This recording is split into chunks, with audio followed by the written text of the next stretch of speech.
Solar power પ્રોજેક્ટને લઈને નખત્રાણા તાલુકાના ફુલાઈ વિસ્તારના 11 ગામોની એક તાત્કાલિક ગ્રામસભા યોજવામાં આવી હતી, જેમાં અનેક મહત્ત્વપૂર્ણ ઠરાવો યોજવામાં આવ્યા હતા. તલાટીશ્રી અને સભ્ય સચિવ કમલેશભાઈ જાદવની આગેવાની હેઠળ અને ગામના સરપંચશ્રી અને વિવિધ 11 ગામના અગ્રણીઓ એ આ ગ્રામસભામાં સોલાર પ્રોજેક્ટને લઈને પોતાના સૂચનો રજૂ કર્યા હતા અને પોતાનો વિરોધ નોંધાવ્યો હતો. જેમાં આ સોલાર પ્રોજેક્ટ આવે એમાં કોઈને વાંધો નથી, પણ જે 11 ગામો અસરગ્રસ્ત છે એમની પરિસ્થિતિ આ સોલાર પ્રોજેક્ટ આવવાથી જે પ્રોજેક્ટ છે એ ગામ સુધી આવી ગયા છે, જેમાં અનેક પ્રશ્નો તકલીફો જવાબદાર ગામના અને 11 ગામના વિવિધ વિસ્તારના જે અસરગ્રસ્ત છે એમના અગ્રણીઓ અને જે સભ્યો હતા, ગ્રામ પંચાયત જૂથ ગ્રામ પંચાયતના પણ જે મુખ્ય અગ્રણીઓ હતા, એ તમામ સાથે રહીને આ ગ્રામસભા યોજવામાં આવી હતી. જેમાં જે ખરેખર જે વાસ્તવિકતા છે એનો ચિતાર તલાટી પાસે, કેમ કે સરકાર સચિવ તરીકે જેમણે આ ગ્રામ જૂથ ગ્રામ પંચાયતનો જેમણે જવાબદારી સોંપવામાં આવી છે એ કમલેશભાઈ જાદવ પાસે જે મુદ્દા છે એ નોંધવામાં આવ્યા હતા, જે ખરેખર ગામ વિસ્તારને તકલીફ પડે છે. વિકાસ થાય એમાં કોઈને વાંધો નથી આપણે, પણ જે પરિસ્થિતિ ઊભી થઈ છે એનો ન્યાય મળે ગ્રામજનો એ માંગણી કરી હતી. ત્યારે આ જે રીતે સોલાર પ્રોજેક્ટને લઈને અનેક છેલ્લા 4 મહિનાથી આ વિવાદો ઊભા થઈ રહ્યા છે અને ભલે થોડી રીતે કામ ચાલુ થયું છે, ગામ પણ એ સહમત છે કે વિકાસ થવો જરૂરી છે, પણ ખરેખર જે ગૌચર જમીન છે કે જે પોતાની માલિકીની જમીન છે કે જે ખરેખર પોતાના જે વાડા આવી જાય છે કે સ્મશાન આવી જાય છે કે કબ્રસ્તાન આવી જાય છે કે જે મહત્ત્વપૂર્ણ જગ્યા છે એમને તો કમસે કમ મૂકી દેવી જોઈએ, એ પણ આ પ્રોજેક્ટમાં લેવામાં આવી છે.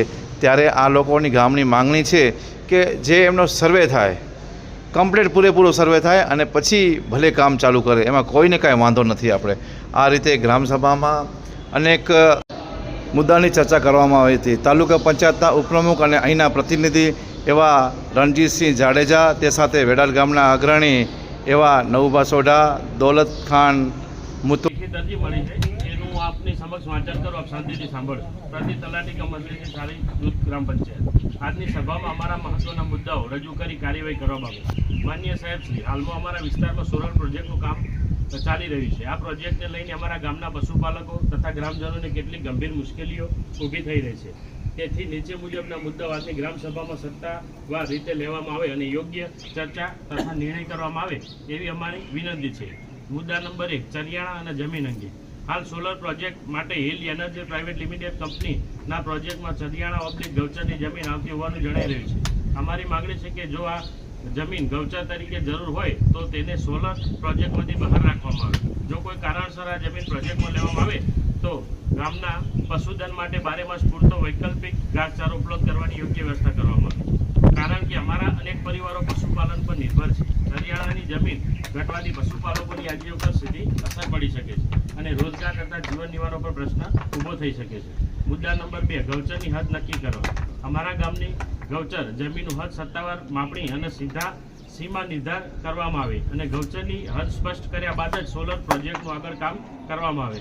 ગૌચર જમીન અંગે કોઈપણ પ્રકારની ગેરસમજ કે વિવાદ ન રહે તે માટે ગ્રામ સમક્ષ હદ અને સંબંધિત રેકર્ડ સ્પષ્ટ કરવામાં આવે. મુદ્દા નંબર 3, ગામથી સોલર પ્રોજેક્ટનું અંતર અંગે. અમારા ગામની નજીક સોલર પ્લાન્ટનું કામ ચાલી રહ્યું છે. ગ્રામજનો, પશુપાલકો, પશુધન, બાળકોની સુરક્ષાને ધ્યાનમાં રાખી સોલર પ્રોજેક્ટ ગામથી યોગ્ય અને સલામત અંતરે રહે તેવી વ્યવસ્થા કરવામાં આવે. ભવિષ્યમાં પ્રોજેક્ટના કારણે ગ્રામજનો, પશુપાલકો અથવા બાળકોને કોઈ નુકસાન કે જોખમ ઊભું ન થાય તે માટે જરૂરી અંતર અને સલામતીના નિયમોનું પાલન કરવા. ગામના અગ્રણી કાદરભાઈ હોય કે તે સાથે અમીનભાઈ જત, અબ્બાસભાઈ જત, જબારભાઈ જત, સાથે ફુલાઈ, છારી, મોતીચૂર, આજુબાજુ વિસ્તારના તલવાન કે એવા 11 ગામના અગ્રણીઓ છે આ ગ્રામસભામાં જોડાયા હતા. તે સાથે આ પહેલાં અહીંના સ્થાનિક ધારાસભ્ય શ્રી, ભારતીય જનતા પાર્ટીના નેતાઓ, કોંગ્રેસના નેતાઓ આ વિરોધ. મારું નામ જાદવ કમલેશ કુમાર ચિમલાલ. હું અત્યારે છેલ્લા 2 વર્ષથી છારી ફુલાઈ જૂથ ગ્રામ પંચાયતમાં સભ્ય સચિવ એટલે કે તલાટી તરીકે કામ કરું છું. આજે આપણે વર્તમાન સમયમાં જોઈએ તો અમારા વિસ્તારની અંદર છારી ફુલાઈ એની અંદર 11 ગામોનો સમાવેશ થાય છે. હાલમાં જ આપણે છાપામાં અને વર્તમાન ન્યૂઝમાં જોઈએ છીએ કે એનટીપીસી કંપની દ્વારા આ જગ્યા ઉપર અત્યારે પ્રોજેક્ટ સરકારશ્રીનો ચાલુ છે, જેની સામે ગ્રામજનોને પોતાના જે પ્રશ્નો છે એ અનુસંધાને એના અનુકરણ અને એનું નિરાકરણ સમન્વય રીતે થાય એ માટે 11 ગામના ગ્રામજનો ભેગા મળી અને છારી પ્રાથમિક શાળામાં ગ્રામસભાનું આયોજન કર્યું હતું. એની અંદર અમે આજે તમામ ગ્રામજનો સાથે ઉપસ્થિત રહી, મીડિયા પત્રકાર ભાઈઓ પણ ઉપસ્થિત હતા અને તમામ ગ્રામજનો અંતર્ગત અમે આ ગ્રામસભાનું આયોજન કર્યું. ગ્રામસભામાં ખાસ કરીને આજના મુદ્દામાં એનટીપીસી કંપની દ્વારા જે સરકારશ્રીના નિયમો મુજબ જે કામ ચાલુ કરવામાં આવ્યું છે એના અંતર્ગત અમારી જે જમીન છે 60 પૈકી એક જમીન એ ટાવર્સની જમીન છે, એનો રકબો 11,588 હેક્ટર ચોરસ મીટરની આસપાસ છે. એની અંદરથી જે જમીન ફાળવવામાં આવે છે એમાં અમારા ગૌચર એ 2 પાર્ટમાં વહેંચાયેલી છે. એટલે અમારી ગૌચરની જે જમીન છે, ગામતળની જમીન છે, એ ઉપરાંત 60 પૈકી એક જે ટાવર્સનો જે સર્વે નંબર છે એની અંદર ખાનગી માલિકીના સર્વે નંબરો છે. એ ખાનગી માલિકીના સર્વે નંબરો જે છે એની માપણી પણ બાકીમાં છે, એના જે કબજા છે એ પણ બાકી છે. એટલે જ્યાં સુધી આની કોઈપણ જાતની ક્લિયરિટી ના આવે, એટલે મીન્સ કે જે સર્વે નંબરો ખાનગી માલિકીના જે આપણે જે ફાળવવામાં આવે છે એના નકશા સાથે અને એનું જે કંઈ રેકર્ડ છે એની જ્યાં સુધી આપણે ખરાઈ ન કરીએ, ગૌચરની જ્યાં સુધી આપણે હદ નિશાન એ પણ થાય ત્યાં સુધી કંપનીએ જે જગ્યા ફાળવી છે એ આમાં આવે છે કે નથી આવતો એ એક મોટો પ્રશ્ન છે. એટલે જે તે સંબંધિત કચેરી દ્વારા DLR દ્વારા આ જગ્યા ઉપર જે કંઈ સ્થાનિકે 7/12/8ના અનુસંધાને ચેક કરી અને માલિકીના જે પ્રાઇવેટ સર્વે નંબરો 60 પૈકી એક જમીનમાં જે આવે છે એની અલગથી ખેડૂત ખાતેદાર વાઇઝ આશરે અંદાજિત હું માનું ત્યાં સુધી 400 ઉપરના ખેડૂત ખાતેદારો આમાં પંચાયતમાં સમાવેશ થાય છે. એમના માલિકી સર્વે નંબરનો જો નકશા અલગ કરી આપવામાં આવે અને એમાં ટાવર્સની જમીન એમાંથી બાકાત થતી આવે તો ટોટલ રકબો કેટલો છે એમાંથી ગૌચરનો રકબો બાદ કરવામાં આવે, ગામતળ, સ્મશાન, કબ્રસ્તાન કે જેવી જમીનો છે, જે નવી જૂની શરતની જમીનો છે એ પણ બાદ કરવામાં આવે. આ બધું ક્લિયરિટી થાય તો ગ્રામજનોનો જે કંઈ ઉગ્ર વિરોધ છે અને સરકારશ્રીની એક સારી નીતિ છે કે ભાઈ વિકાસ થવો જોઈએ, જેથી કરીને ગ્રામનું જે કંઈ છે તે અમને લોકોને રોજગારી મળે, એ પણ એ મુદ્દો આવકારીએ છીએ.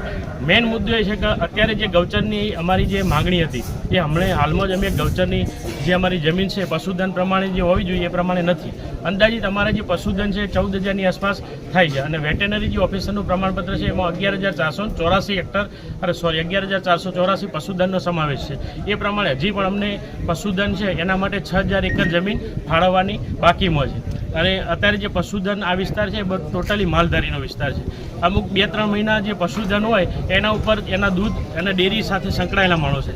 જો ચરિયાણા માટે પશુઓને જે પશુધન માટે ચરિયાણું નહીં મળે તો અમે સાહેબ ક્યાં જઈશું, અમે કોને રજૂઆત કરશું, એવી લાગણી અને એમની માગણી સાથે આ ગ્રામજનો દ્વારા એક ગ્રામસભાનું આયોજન કરવામાં આવ્યું હતું. હું સરકારના પ્રતિનિધિ તરીકે અહીંયા હાજર છું.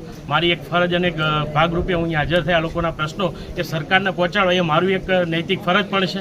એ અનુસંધાને સરકારશ્રીનો જે પ્રોજેક્ટ છે એનો કોઈ ગ્રામજનો વિરોધ કરતા નથી, પણ પોતાની જે કંઈ માલિકીના સર્વે નંબર કે પોતાની જે કંઈ કાર્યક્ષેત્રમાં આવતી જમીનો છે એનું સ્પષ્ટ નિરાકરણ થાય અને પછી કંપનીને આ પ્રોજેક્ટ સાથે સમન્વય કરી ગ્રામજનોની જે સહમતિ છે એમના કોઈ જે કંઈ પ્રશ્નો છે એની સાથે બેસી અને કંપનીના માણસો ચર્ચા કરે અને સારું એક એવું નિરાકરણ આવે એના માટે આ ગ્રામસભા રાખવામાં આવી હતી. આ ગ્રામસભામાં જે કંઈ 11 ગામના ગ્રામજનો છે એમને પોતપોતાની જે કંઈ વ્યથા, દુઃખ ગણો કે જે કંઈ એમની માગણી લાગણી રજૂ કરી છે એ હું એક પ્રતિનિધિ તરીકે અમે અહીંયા નોટ ડાઉન કર્યું છે અને ઠરાવના સ્વરૂપમાં અમે સંબંધિત સરકારશ્રીને ધ્યાન દોરશું અને આ લોકોનું કંપની સાથેનું કોલેબોરેશન થાય અને સરકારશ્રીની જે કંઈ ગાઈડલાઈન છે એ મુજબ અમને ન્યાય મળે એવી આશા રાખી. સ્થાનિક આ સભામાં આજે શું એવું કે સમિતિની નક્કી કરવાનો કેવું ઠરાવ થયા છે એવા આપણે? જી ભરતભાઈ, આજની ગ્રામસભામાં 11 ગામના અગ્રણીઓ ભેગા થઈ અને એક સમિતિની રચના કરવામાં આવશે. સમિતિની રચના કરવાનું મુખ્ય કારણ એ છે કે 11 ગામની અંદર દરેકનું પશુધન, ગૌચર અને માલિકીના સર્વે નંબરો છે એ પોતે રજૂ કરી શકશે અને એ અનુસંધાને સમિતિ પોતે જે કંઈ સભ્યોની બેઠક જે આજે થાય એમાં 22-25 જે ગામદીઠ 2-3 સભ્યોની એક સમિતિ બનશે. એ સમિતિ અને સરકાર અને એનટીપીસી કંપની દ્વારા એક મિટિંગનું આયોજન થાય અને એ પ્રમાણે આ લોકો એમના પ્રશ્નો રજૂ કરે અને નિરાકરણ આવે એના માટે એક ખાસ સમિતિ આજે રચવામાં આવી છે. કેટલા લોકો આજે ભેગા થયા હતા 11 ગામના? આજે અંદાજિત હું માનું ત્યાં સુધી 100 ઉપર માણસો અહીંયા ગ્રામજનો આવ્યા હતા. મારું નામ મુત્વા દૌલત ખાન મહમદ રહીમ, ગામ ફોલાઈ.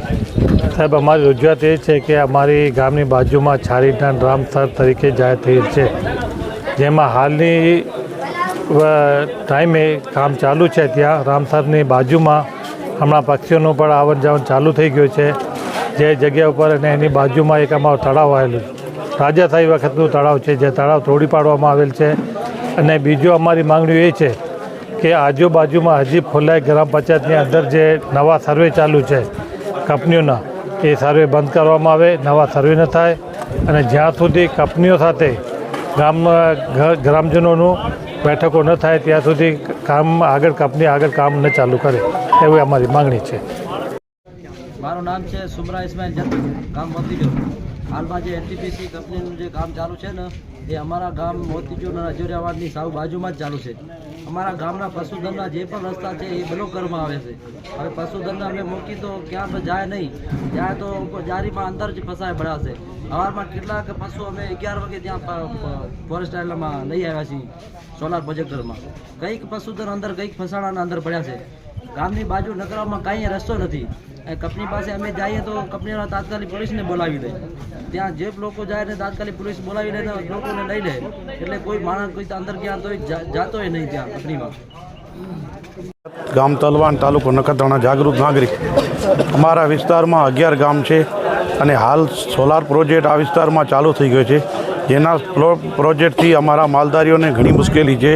અમારું મેઇન રોજગાર પશુધન છે. પશુધન બચશે તો અમારું જીવન બચશે, જો પશુધન નહીં બચે તો અમારું જીવન પણ નહીં બચે. તો અમે સરકારને વિનંતી કરીએ છીએ કે અમને ન્યાય મળવો જોઈએ. અમારા પશુધન માટે ગૌચર, અમારા પશુઓ માટે રસ્તા ખુલ્લા રહે અને ગામોને કોઈ તકલીફ ન થાય. ગામથી અંતર 2 કિલોમીટર સોલાર ખસેડવામાં આવે અને નજીકમાં આવશે તો ભવિષ્યમાં પશુધન અને બાળકોની જાનહાનિ થશે, એનો અમને ભય લાગે છે. તો મહેરબાની કરી અમે સરકારને વિનંતી કરીએ અમારી રજૂઆતને સાંભળે અને અમને ન્યાય આપે.